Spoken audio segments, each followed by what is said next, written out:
자, 그럼 수업을 시작하도록 하겠습니다. 안녕하세요. 안녕하세요. 네. 이번 달에 이제 지난달에 이어서 서울시랑 지방직 대비해서 아침 모의고사 개강을 하게 됐고요. 대부분 다 그냥 듣는 학생들이지만 그래도 1회 때는 어떻게 진행하는지 설명을 하니까 간단히 정리하고 들어가도록 할게요. 자, 보시면 어떻게 아침 모의고사 활용을 하느냐 이미 잘 하고 있어요. 우리 학생들 잘 하고 있는데 첫 번째 문제를 먼저 풀지 않죠. 제가 문제풀이 시간을 드리니까 문제는 문제풀이 시간에 풀고 그 다음에 해설 이렇게 진행을 하죠. 주 3일 월수금 이렇게 진행을 하고요. 그 다음에 두 번째 어휘한자 자료는 나가죠. 자, 나가요. 반복적인 어휘한자가 나갑니다. 나가는데 어휘한자 자료는 주 1회예요. 그래가지고 항상 이렇게 프린트로 나가니까 여러분이 어떻게 해야 된다? 그냥 들고 다니면서 화장실에서 아니면 지하철 왔다 갔다 하면서 아니면 수업 중에 문제 빨리 풀고 나서 꼭 그 자료를 꾸깃꾸깃하고 어차피 버릴 거니까 꼭 완벽하게 암기할 수 있도록 그렇게 진행하세요. 그 다음에 제일 중요한 거 뭐죠? 아침 특강이든 어떤 모의고사든 문제풀이 수업이라면 문제를 풀었다면 푸는데 가치는 전혀 없다. 뭐가 있다? 복습을 해가지고 그날 내가 틀린 문제를 다음번에 절대로 틀리지 않는 것이 핵심이에요. 솔직히 이거는 우리 초등학교 때, 중학교 때, 고등학교 때 귀에 못이 박히도록 듣지 않았어요? 못이 박히도록 들었어. 어떤 거? 자기 약점을 채워나가는 것이 공부의 처음과 끝이에요. 그래서 복습을 반드시 해야 된다. 그래서 문제풀이하고 해설 강의 듣고 어휘한자는 그 수업 전이든 수업 중간중간에 문제를 빨리 푼 학생들은 외워주시고 그 다음에 복습 보통 이 자리에서 다 하시죠. 12문제밖에 안 되기 때문에 한 두세 문제 틀렸다. 그러면 한 5분, 10분 해설지 나눠드리면 그걸 보고 복습하시고 조금 부족하다 싶으면 집에 가서 기본 이론서라거나 기출문제집에 해당되는 문제를 꼭 풀어가지고 그날 틀린 문제랑 비슷한 유형 나왔을 때 시험장에서 절대 틀리지 않도록 이렇게 진행합니다. 아시겠죠? 이미 우리 다 알고 있죠? 알고 있어요. 그러면 제1회, 이번 달에도 제1회 들어갑니다. 문제 옆에 두시고 OMR 카드 오른쪽에 두시고 지금부터 10분을 드릴 테니까 문제 풀고 OMR 마킹까지 마치도록 하겠습니다. 시작하세요. 자, 그럼 해설하도록 하겠습니다. 여러분 다 잘 푸셨죠? 들어갑니다. 1번부터. 다음은 훈민정음 창제의 원리를 설명한 것이다. 괄호 안에 들어갈 말로 부적절한 것은 이라고 했어요. 고전 문법을 아무리 공부하기 싫더라도 훈민정음은 알아두셔야 되겠고 중세 국어 문법, 근대 국어 문법 차이점, 특징 정도는 꼭 공부를 해야 됩니다. 자, 보시면 초성, 곧 자음은 무슨 말이에요? 초성은 곧 자음이란 얘기죠. 초성 곧 자음은 발음기관의 모양을 본떠씀을 알 수 있다라는 거죠. 발음기관의 모양을 본떴음을 알 수 있으니 이는 곧 기억의 원리다 그랬어요. 본떴다고 했기 때문에 뭐예요? 상형의 원리. 이거 모르는 학생은 없겠죠? 상형의 원리이다 라고 했어요. 그 상형의 원리 중에서 기억은 혓뿌리가 목구멍을 막는 모양이다 라고 했어요. 기억은 우리가 아는 학생들은 아음이다, 어금니 소리다 여기까지 알아야 돼요. 그래서 아음까지 갑니다. 그래서 이걸 관련해서는 우리가 그림 하나 그릴 건데 일단 기억은 혓뿌리가 목구멍을 막는 모양, 설음, 니은은 혀가 윗잇몸에 닿는 모양이다 라고 했어요. 자, 그러면 그림을 또 한번 그려봐야겠죠? 여러분이 익숙한 그림이죠? 그래서 훈민정음 할 때 이거 뭐라 그랬어요? 옛날에는 고기 먹기 어려웠다. 그쵸? 그래서 초식동물 마냥 어금니가 튀어나왔다. 이렇게 기억하라 그랬어요. 그래야 기억이 어금니 소리로 기억이 난다라는 얘기죠. 그죠? 그 다음에 이가 있고 이렇게 됩니다. 그런 상태에서 훈민정음의 제자 원리 중에 초성, 자음 같은 경우에는 기억, 가나, 마사 이렇게 5글자를 기본자로 하잖아요. 기억은 이렇게 혓뿌리가 목구멍을 막는 모양, 어금니 쪽에서 난다, 어금니 소리. 그 다음에 아음이 되겠고 니은은 설음, 혀가 윗잇몸에 닿는 모양이죠. 그 다음에 가나, 마사 했을 때 이거 미음은 순음이죠. 입술 모양. 그 다음에 사, 치음이죠. 이에서 난다, 할 때. 그 다음에 아 하면서 목구멍 소리 이렇게 됩니다. 그래서 가나, 마사, 아, 설, 순치후 이거 이제 암기해야 돼요. 완전히. 그래서 아음인 기억은 혓뿌리가 목구멍을 막는다. 여기까지 했어요. 이처럼 모양을 본떠서 만든 초성은 가나, 마사의 5글자이다 라고 했어요. 이 5을 기본자로 삼고 기본자에다가 획을 더해가는 방식을 취했어요. 어떤 방식으로? 소리의 세기에 따라서 획을 하나씩 첨가해줬다라는 거죠. 그래서 획을 더해간다라고 해서 이거는 합용이 아니고 뭐예요? 가획의 원리가 되겠죠? 가획. 이 정도는 여러분이 잘 알고 있지만 항상 기본에 충실하고 반복을 해줘야 됩니다. 가획의 원리이다라는 거죠. 가획의 원리. 그래서 기역에 획을 하나 더하면 키역이 된다. 니은에 획을 더하면 디귿이 된다. 다시 디귿에 획을 한 번 더 더하면 티읕이 된다. 이런 거죠. 그 다음에 한편 알았어 이렇게 외웠죠 우리. 알았어 라고 했을 때는 가획의 원리와는 차원이 다른 전혀 다른 원리로 만들어진 이체자다 라고 했어요. 그래서 이체자다 4번 맞게 되겠죠. 다만 가획의 원리 이체자까지 알아난 다음에 합용의 원리가 무엇인지까지 알면 좋겠어요. 합용의 원리랑 합성의 원리가 좀 별개로 다뤄지는데 이제 구별하지 않고 동일하게 쓰시는 분도 있어요. 우리가 중성 모음이죠. 모음의 제자 원리를 했을 때 원래 천지인 삼재의 원리를 기본으로 상형을 한 다음에 그 다음에 위에 아래 왼쪽 오른쪽 한 번씩 더하는 게 초출이죠. 그 다음에 두 번씩 더하는 게 제출자였어요. 아이고. 요거는 합성의 원리라 그래요. 합성의 원리, 합성할 원리. 그런데 이런 식으로 11자가 딱 만들어진 상태에서 만들어진 글자끼리 합해져서 다시 만들어지는 거. 예를 들면 이중모음으로 보겠죠. 현재 국어의 이중모음은 그걸 가지고 합용이라고 합니다. 무슨 말? 중성자 같은 경우에 11자가 만들어진 상태에서 이미 만들어진 글자끼리 합치는 거. 그거를 합용이라 그래요. 그래서 오랑 아랑 더하면 뭐가 되겠어요? 와가 되는 거죠. 이런 식으로 요게 바로 합용이에요. 요거까지 알아두시면 되겠습니다. 자, 그 다음에 2번 들어갈게요. 2번. 표준 발음이 아닌 것으로만 짝지어진 것은 했어요. 이거 정답 몇 번이에요? 여러 번 강조했던 거죠. 3번. 이 문제 하나에 여러 가지를 한꺼번에 물어볼 수 있고요. 요거는 서울시에서 되게 좋아하는 유형의 문제 중에 하나입니다.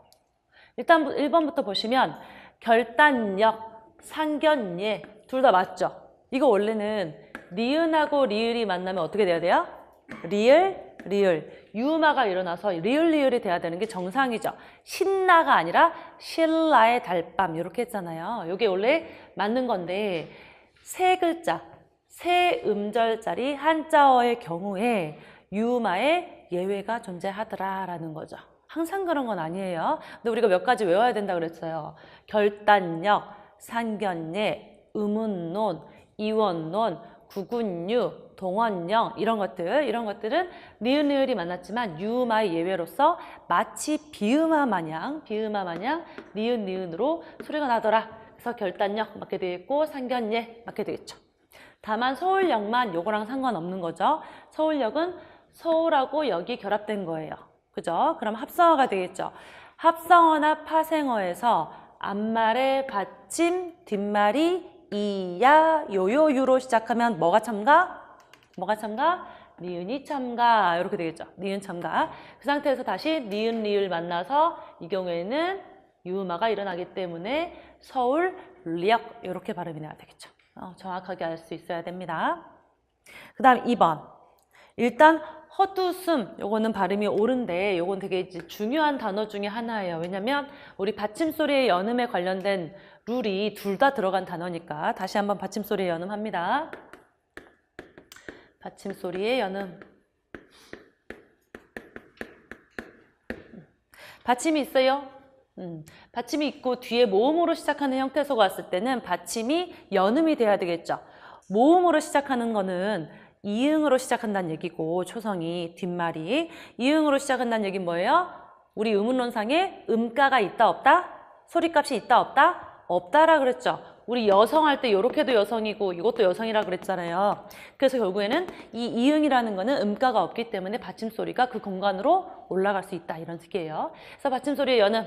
자, 받침이 있는 경우에 두 가지로 나눌 수 있어요. 받침이 있고 뒷말이 모음, 둘 다 모음인 경우죠. 모음에 형식 형태소가 오는 경우가 있고 그 다음에 뭐예요? 반대로 모음에 그쵸? 네, 실질 형태소가 오는 경우가 있더라라는 거죠.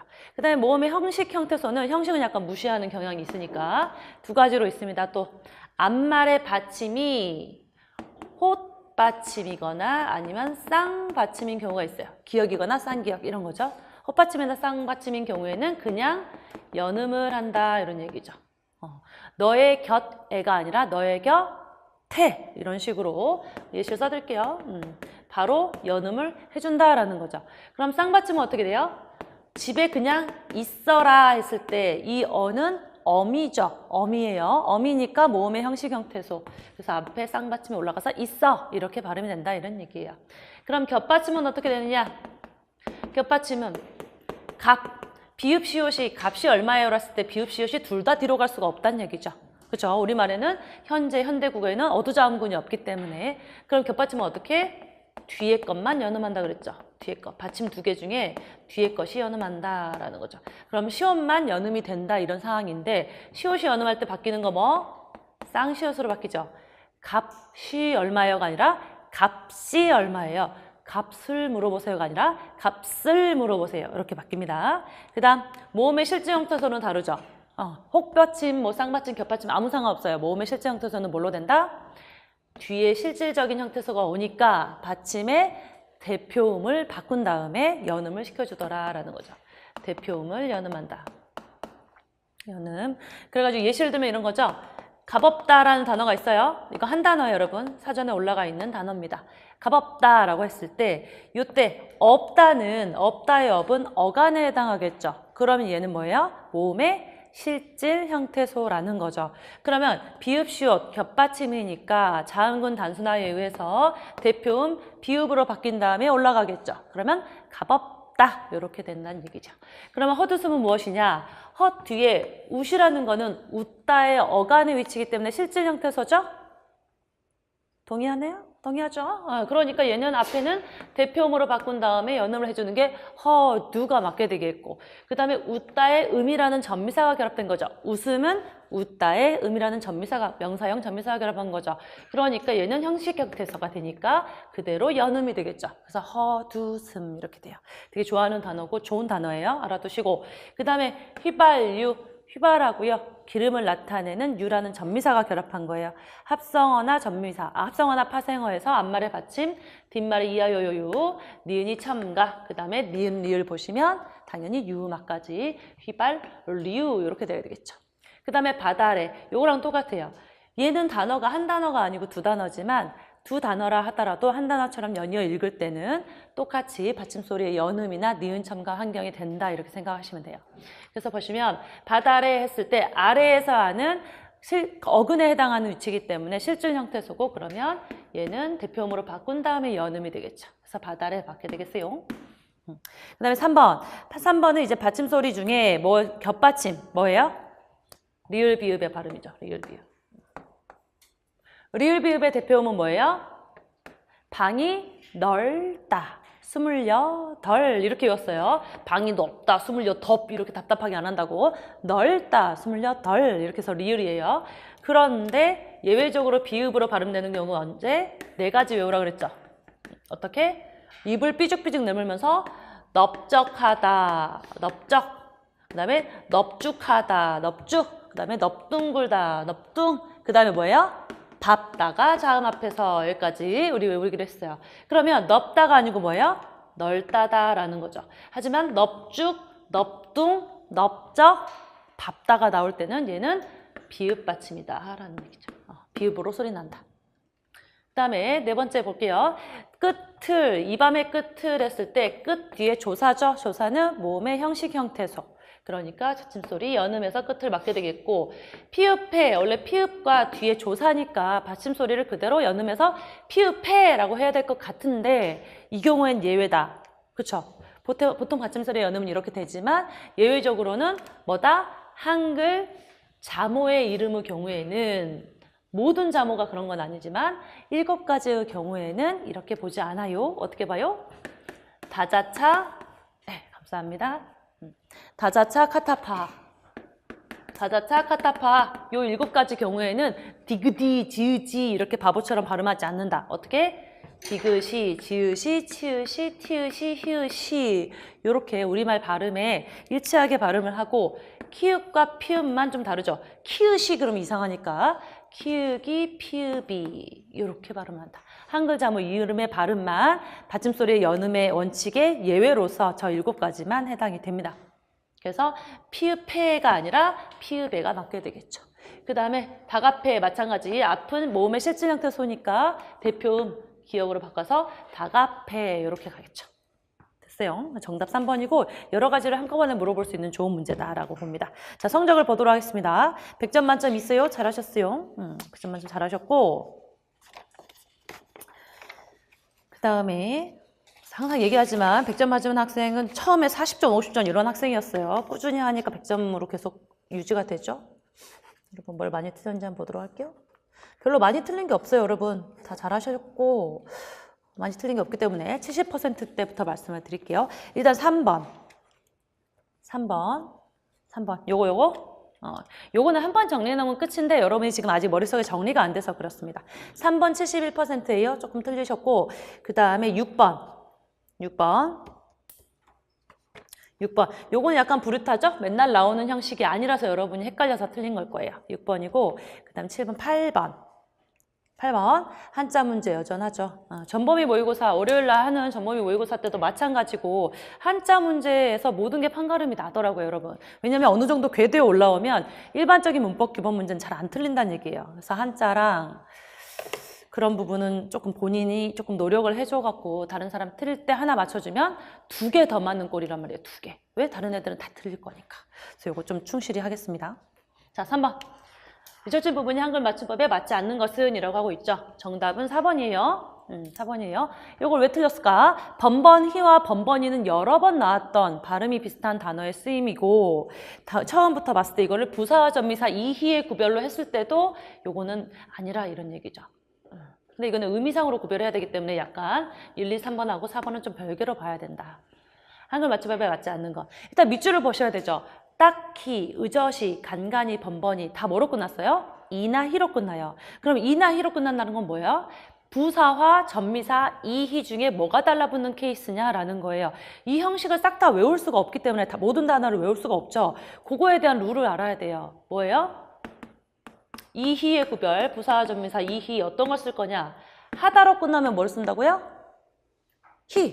그죠? 다시 한번 하는 거예요. 하다로 끝나면 히 붙여요. 그 다음에 이 붙이는 케이스가 5개가 있어요. 이 붙이는 케이스가 5개. 다시 한번 하나씩 해볼게요. 첫 번째, 시옷이 붙어 있으면 이 붙입니다. 의젓이, 깨끗이 이렇게. 그 다음에 비읍 불규칙 용어는 이 붙여요. 이거 이를 열심히 다 쓸 필요가 없네. 가벼이, 너그러이 이런 식으로. 그 다음에 하다로 끝나지 않아요. 그럼 당연히 이 붙이겠죠? 같다, 같이 이런 거 같은 경우에 그 다음에 명사인데 첩어인 경우에 첩어라는 거는 똑같은 글자가 연속된다는 얘기예요. 그래서 간간이, 곧곧이 이런 것도 이 붙이는 거죠. 그다음 5번에 부사 뒤에서 이 붙입니다. 더욱 이, 일찍 이 이런 거죠. 우리 해설지에 다 있어요, 여러분. 그리고 하나 더 알아둘게요. 요거는 이렇게 하면 되게 쉽다. 하다로 끝나면 히, 나머지는 싹 다 이다 이렇게 외워버리면 엄청 쉬워요. 그 다음에 이 하다의 경우에 외워야 될 거는 뭐냐? 하다로 끝났지만 어간에 기억이 있을 경우에 이가 붙는 경우가 있더라. 항상 그런 것도 아니야. 그래서 요거 2개는 좀 예시를 외워둬야 된다라고 했어요. 나지막 하다인데 하다로 끝났어도 나지막 이 이렇게 쓴다라는 거죠. 자, 그렇게 보면 1번을 보면은 딱하다죠. 딱하다. 하다로 끝났으니까 히가 붙는 게 맞아요. 아이고. 그 다음에 시옷으로 끝났으니까 이가 붙는 거 맞게 되겠죠. 그 다음에 간간이는 첩어, 명사의 첩어 뒤죠. 그러니까 이가 붙는 게 맞게 되겠죠. 그래서 이거 첩어니까 인가 하는데 요거는 이제 알아두셔야 되는 거가 번번 이랑 번번이란 단어가 둘 다 있기 때문에 알아둬야 된다는 얘기죠. 하나만 있는 단어는 이게 룰이 적용이 되지만 얘는 2개가 있으니까 둘 다 알아야 되는 거죠. 의미상. 번번이는 매 때마다라는 의미예요.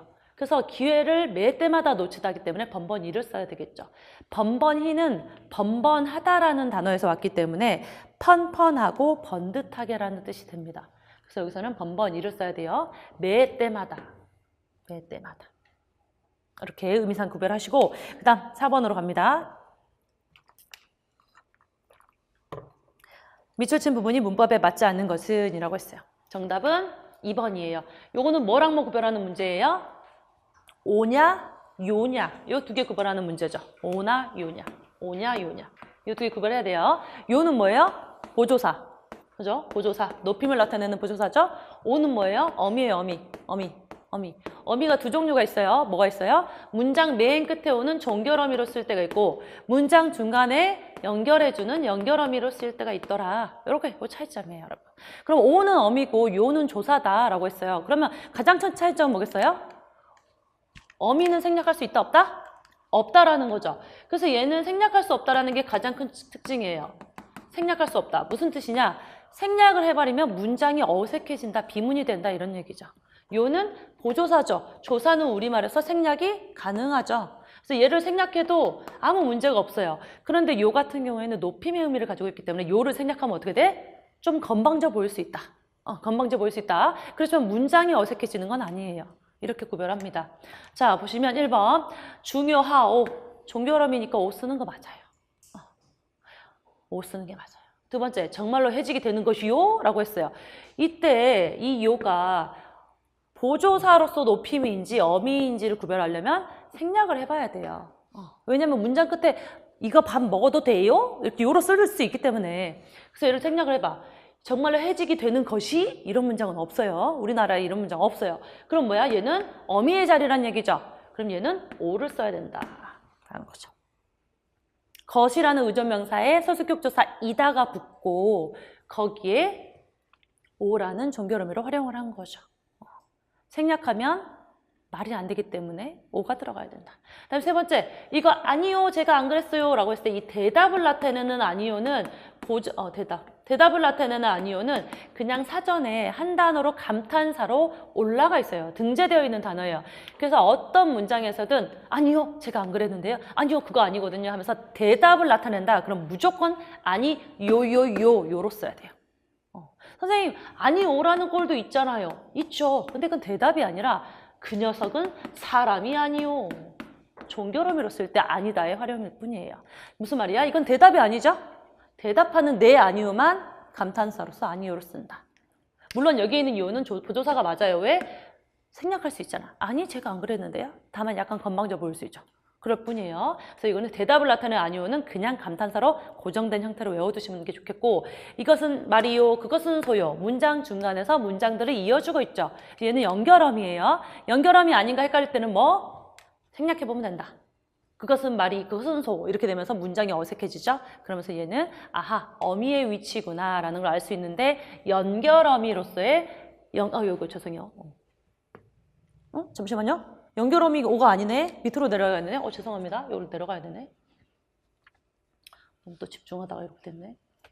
죄송해요. 헷갈려. 추파 고치세요. 미안해요. 요 위치로 옮겨야 돼요.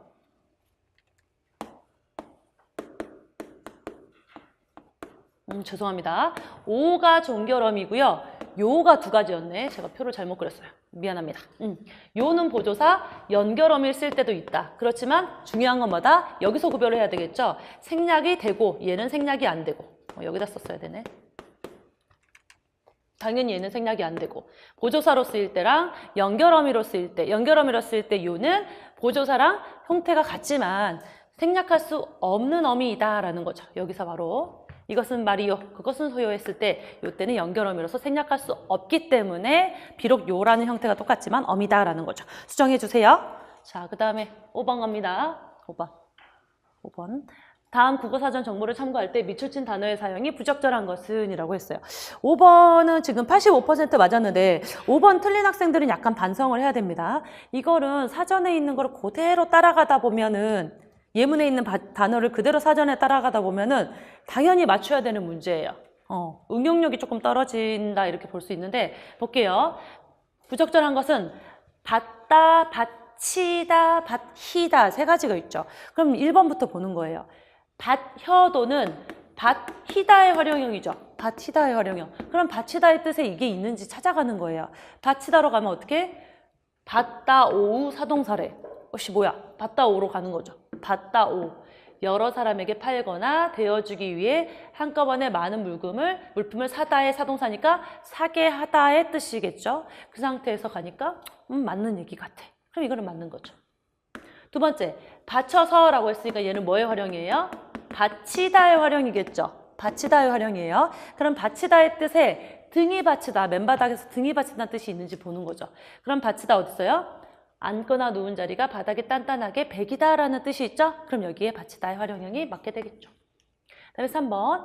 이것도 받쳐서라고 했기 때문에 받치다의 활용형이다라는 얘기죠. 그럼 받치다의 뜻 중에 먹은 것이 자꾸 받쳐서 소화가 안 된다는 뜻이 있는지 보는 거예요. 그럼 올라가면 받치다에서 먹은 것이 소화되지 않는다. 있죠? 그럼 1, 2, 3번은 맞단 얘기예요. 4번의 답을 왜 찍지 못한 학생들이 몇 명 있는데 왜 그랬을까? 볼게요. 약이 받혀 이렇게 돼 있죠. 그러면 받히다의 활용형이란 얘기죠. 그렇잖아. 선지의 예문이 틀릴 리는 없으니까. 받히다의 활용형인데 그럼 받히다의 뜻에 약이 머리까지 약이 화가 빠치다는 뜻이 있나? 보는 거예요. 근데 아까 뭐랬어요? 받히다는 받다 오의 사동사의 뜻밖에 없어요. 물건을 사게 하다라는 뜻밖에 없다는 얘기예요. 그러면 받치다를 쓸 수 있다 없다? 없다. 그럼 화가 머리끝까지 받치다, 약이 받치다는 뭘 써야 된다? 요거죠. 화따의 심리적 작용이 강하게 일어났다. 요걸 써야 되겠죠. 그러면 약이 받쳐가 아니라 받혀가 아니라 받치다의 활용인 받쳐를 써야 되겠죠. 요거는 딱 그냥 따라하면 쉬운 문제예요. 요거 틀린 학생들은 다시 한번 문제 볼 때 겁먹지 않도록 하세요. 자, 그 다음에 6번. 여러분이 많이 틀렸던 6번을 보면요. 여기 왜 틀렸냐? 항상 답이 2, 3, 4번 중에 하나였기 때문에 여러분이 틀린 거죠. 정답은 1번이었어요. 태계로 삼가. 너무 맞는말 같이 보여요. 글자에 로마자 표기 자체에 그 글자 하나하나는 틀린 게 없거든요. 뭐가 틀렸냐? 삼가라는 길 이름은 없어요. 봐봐. 우리 행정구역 단위는 뭐뭐였어요? 도시, 군구, 읍면, 리, 동. 붙임표 쓴다. 이렇게 외웠죠. 그 다음에 길 이름은 뭐예요? 가길로. 길 이름 뭐야? 가길로. 무슨 말이야? 여기다가 붙임표 써야 된다는 얘기죠. 여기다가. 그래서 이런 경우에 길 이름에 숫자가 들어가는 경우는 어떻게 해야 되느냐? 숫자 앞에서 한 칸을 띄고요. 태계로 한 다음에 요거 붙임표는 여기 안 써요. 한 칸을 띄고 숫자 쓰고 숫자에 로마자 발음, 우리말 발음을 로마자로 적은 다음에 붙임표 붙인 다음에 가로 쓰는 거죠. 뭔가 지저분하니까 다시 쓰면 태계로 띄고 3 쓰고 3 쓴 다음에 그 다음에 행정구역 단위나 길 이름을 써준다는 거죠. 붙임표 쓴 다음에. 그죠? 이거 헷갈리시면 안 돼요. 태계로 3, 가길로를 그냥 외운 게 아니에요. 그죠? 붙임표의 가길로는 여기다 씁니다. 두 번째 2, 3, 4번은 다 맞겠죠? 2, 3, 4번은 다 맞는데 한 번씩 살짝 보면 송리산 해가지고 비음화가 2번 일어나기 때문에 송리 이거 맞게 되겠고 의정부는 항상 UI로 쓰면서 시 앞에서 붙임표 쓰고 시군읍은 생략이 가능하다 이렇게까지. 그 다음에 독립문은 마찬가지 비음화가 2번씩 일어나기 때문에 동림문 이거 제대로 맞춰주면 되겠어요. 그 다음 넘어가서 7번으로 갑니다. 7번 외래어표기법에 맞는 것은 이라고 했어요. 슬로간이 아니고 슬로건이에요. 슬로건. 그래서 1번 틀렸고 그 다음에 브로셔가 아니라 브로슈어 이렇게 써야 되겠죠. 브로슈어 이렇게 써야 됩니다. 그 다음에 세 번째 셰익스피어가 아니라 셰익스피어 이렇게 쓰겠죠. 그래서 정답이 4번이죠. 로봇이 맞죠. 로보트가 아니라 왜? 짧은 모음 뒤에 PTK는 각각 받침으로 쓰죠. 받침으로 비읍, 시옷, 기역으로 올려 붙이기 때문에 로봇, 시옷 받침으로 쓰는 게 맞게 되겠죠. 요거 셰익스피어 관련해서는 하나 살짝 얘기를 할 시간이 있겠죠? 잠깐 보면은 요거 다시 한번 정리 한 번만 하고 넘어갈게요. 요 발음은 어떻게? 자음 앞에서는 뭘로 표기해요? 슈 이렇게 쓰죠. 그 다음에 어말에선 뭘로 써요? 시, 슈림프라고 쓰죠. 플래시라고 쓴단 말이죠. 그 다음에 모음 앞에서는 뒤따라오는 모음에 따라서 어떻게 쓴다? 샤, 셰, 셔, 셰 이 붙이고 쇼, 슈, 시 이렇게 쓴다 그랬어요. 샤크, 섀도, 셔벗, 셰퍼드, 쇼트커트, 그 다음에 슈러브, 이거는 뭐 리더십 이런 거 쓸 때 쓰면 되겠습니다. 자, 그 다음에 8번 넘어가요. 미초친 한자 및 한자어의 사용이 옳지 않은 것은 이라고 하고 있습니다. 다 맞고요. 정답은 4번. 강구되어야 했을 때 이때 구할 구가 아니라 연구할 구자로 써야 됩니다. 연구할 구자. 연구할 구자는 이렇게 써야 돼요. 그래서 요 구할 구가 아니라 연구할 구를 쓴다라는 얘기죠. 남마, 어지러울란, 산마자 쓰시면 되겠고 등재, 오를 등, 실을 재 쓰시면 되고 각축은 뿔각의 쪼축축. 요거는 해설지에 있는 한자. 여러분이 오늘 암기해야 될 한자입니다. 보시면 되겠어요. 그 다음 넘어가서 9번을 갑니다. 9번. 9번을 그래도 많이들 잘 풀었어요. 생각보다. 띄어쓰기 한글 맞지만 모두 옳은 것은 이라고 했고요. 정답은 4번이고 1번은 법대로에서 포인트, 컴퓨터 포인트, 찾아보다의 포인트예요. 법대로, 대로 뭐예요? 대로는 관형어 뒤에서는 의존명사라서 띄어쓰고 체언 뒤에서는 조사니까 붙였어야 되겠죠. 법은 명사니까 붙여 쓰는 게 맞고요. 컴퓨터가 아니고 뭐예요? 컴퓨터. 여기서 띄어쓰기뿐만 아니라 한글 맞춤법이라고 했기 때문에 같이 보셔야 돼요. 그 다음에 찾아보다는 한 단어이기 때문에 항상 붙였어야 합니다. 그 다음 두 번째, 잘난 체하는 것도 밉지가 않다. 여기서 포인트는 뭐예요? 잘난 체하다. 이렇게 체하다. 잘난 체하다는 잘나다와 체하다라. 본용은 보조용언의 결합이죠. 본용은 보조용언의 결합이죠. 원칙적으로는 띄어써야 되겠죠. 원칙으로 띄어쓰는데 붙여 쓰는 경우는 몇 가지 있다? 붙여 쓰임을 허용하는 경우 몇 가지? 두 가지. 자, 머릿속에 다시 한번 리마인드 하세요. 본용은 보조용언은 띄어쓰는 게 원칙입니다. 붙여 쓰는 경우는 두 가지예요. 첫 번째는 뭐예요? 본용은 보조용언 사이에 연결합니까? 아나 어일 경우에 먹어보다. 그쵸? 그 다음에 두 번째, 보조용언의 형태가 이런 식으로 돼 있을 때 보조용언의 형태가 어떤 식으로? 한 글자짜리 단음절 의존명사에 하다가 붙어 있거나 싶다가 붙어 있는 경우에 세 글자짜리 이러한 보조용언의 경우에는 붙였음을 허용합니다. 그러면 잘난 체하다 띄었어도 되고 잘난 체하다 붙였어도 되겠죠. 대신에 이 체하다라는 거는 하나의 보조용언으로서 사전에 올라가 있는 꼴이기 때문에 띄었으면 절대 안 된다 이런 얘기죠. 조사가 갈라놓지 않는 이상. 그 다음에 3번 설거지 틀리죠? 설거지는 누가 한다? 거지가 한다 그랬어요. 설거지는 거지가 한다. 설거지. 깨뜨려 버렸다 마찬가지. 본용은 보조용언이니까 띄었어도 되고 붙였음을 허용합니다. 그 다음에 뭐가 잘못됐어요? 는커녕은 하나의 보조사니까 붙였어야 되겠죠. 는커녕 붙였어야 돼요. 그 다음에 4번 자료를 검토한 바 몇 가지 미비한 사항. 요게 이제 맞는 건데 요거는 어미죠. 어미, 은바, 니은바. 이때는 어미, 니은바고 어미이냐 의존명사이냐에 따라서 띄어쓰기가 달라지는 거죠. 어미인 경우는 첫 번째 조건 조사결합이 안 된다.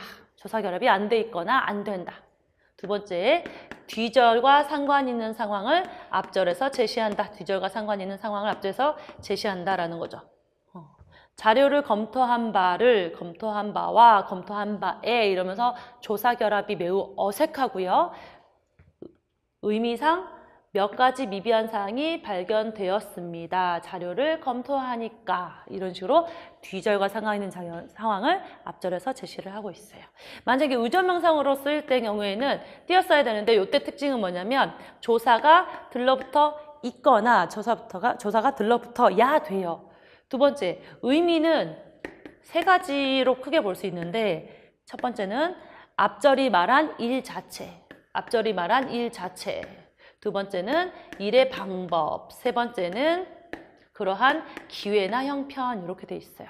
근데 이렇게 외워봤자 여러분이 기억이 안 나니까 꼭 반드시 예문을 가지고 함께 외워야 됩니다. 자, 앞에서 말한 일 자체를 얘기할 때 예문은 뭐냐면 평소에 느낀 바를 말해라 이런 예문이 있어요. 평소에 느낀 바를 말해라. 그러면 느끼는 거는 이꼬르 바란 얘기예요. 평소에 느낀 바.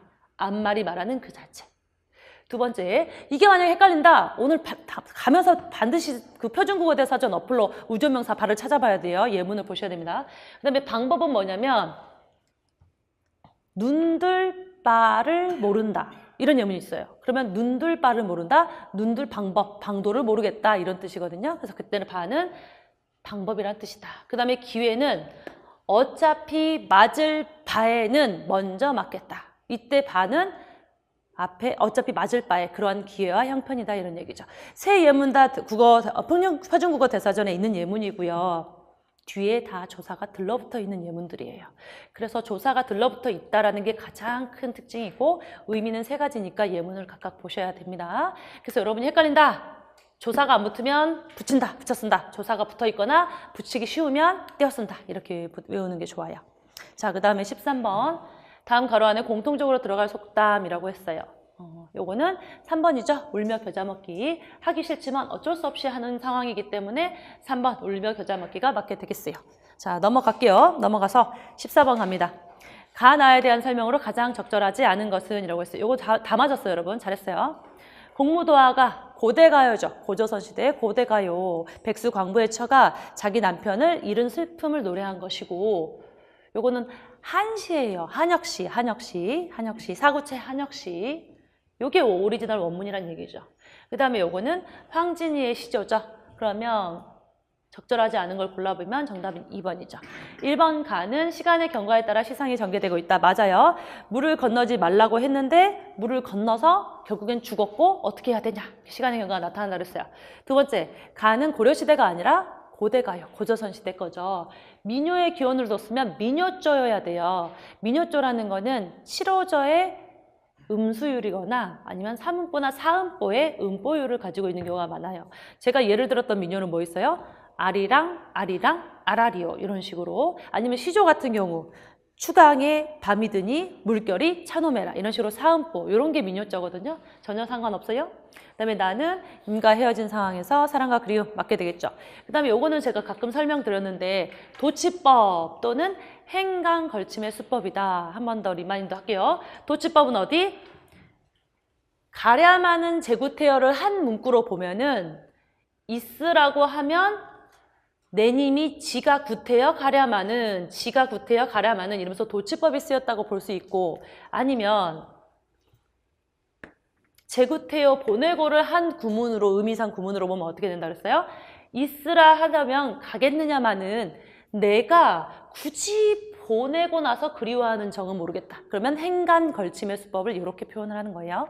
자, 그 다음 넘어가서 12번 마지막 문제. 다음 글에서 보여주는 설명 방식을 사용하고 있는 것은 이라고 했어요. 설명 방식 뭐예요? 제시문? 뭐 했어요?